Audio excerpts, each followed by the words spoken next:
Hi writers, இன்னைக்கு first வீடியோவாக cursive hand writing tutorial videos பார்க்க போகிறோம். ஃபர்ஸ்ட் எப்படியும் ஒரு 10 வீடியோஸ் ஆர் 12 வீடியோஸ் வந்துடும். இது வந்து பார்ட் 1. ஃபஸ்ட்டு எப்படி லெட்டர்ஸ் ஸ்ட்ரோக்ஸ் எப்படி எழுதுறது, அப்புறம் லெட்டர்ஸ் எப்படி எழுதுறதுன்னு சொல்லித்தரேன். ஃபஸ்ட்டு வந்து ஸ்ட்ரோக்ஸ் எழுத பார்க்கலாம். இப்படி ஸ்ட்ரோக் எழுதுங்க, இல்லைன்னா இப்படி ஸ்லாண்டிங்காக எழுதி பழகுங்க. ஃபஸ்ட்டு எப்போவுமே கைஸ் ஸ்லாண்டிங்காக எழுதி பழகுனா நம்மளுக்கு கர்சிவ் ஹேண்ட் ரைட்டிங் எழுதுறதுக்கு ரொம்ப ஈஸியாக இருக்கும். இப்போ ஸ்லாண்டிங்காக எழுதுகிற மாதிரியே பாருங்கள். அப்போ ஏ எழுதி காட்டுறேன் பாருங்கள், எப்படி பாருங்கள் கரெக்டாக வருதா? அதே மாதிரி நீங்கள் நோட்டில் வந்து டெய்லியும் ஸ்லாண்டிங்காக இந்த மாதிரி கோடு போட்டே வாங்க. ஒரு பேஜுக்கு டெய்லியும் ப்ராக்டிஸ் பண்ணிட்டே இருந்தால் எழுத வந்துடும்.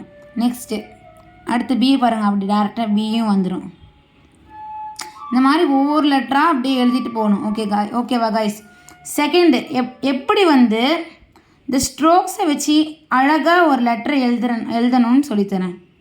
இப்போ ஸ்ட்ரோக்ஸ், ஃபஸ்ட்டு ஸ்ட்ரோக்கு போட்டோமா ஏக்கு, செகண்ட் ஸ்ட்ரோக் அதே மாதிரி ஸ்லாண்டிங்காக ஒரு ஸ்ட்ரெயிட் லைன், அதுக்கப்புறம் ஒரு கர்வி லைன் அப்படி போடணும். அவ்வளோதான்.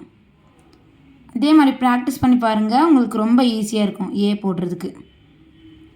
பியும் அதே மாதிரி தான், ஸ்லாண்டிங் லைன், அப்புறம் இந்த சி தலைகீழாக போட்டு அதே மாதிரி சி 2 தடவை தலைகீழாக போட்டு, இல்லை ஃபஸ்ட்டு பி இந்த மாதிரி போட்டுக்கலாம், இல்லைன்னா பியை வந்து இப்படி போட்டுக்கலாம். ரெண்டும் நல்லா தான் இருக்கும். சி வந்து 2 விதமாக இருக்குது கைஸ். சி இப்படி போட்டுக்கலாம், இல்லைன்னா சி இப்படியும் போட்டுக்கலாம். ஓகேவா? டி வந்து ஒரே மாதிரி தான் இருக்கும். இல்லைன்னா நீங்கள் 2 தடவை கூட பண்ணிக்கலாம்.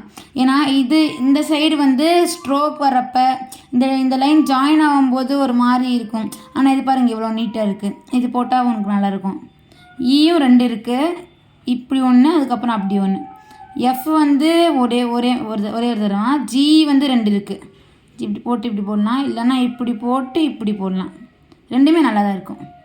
ஹெச்சுக்கு வந்து 1 தான் கைஸ்.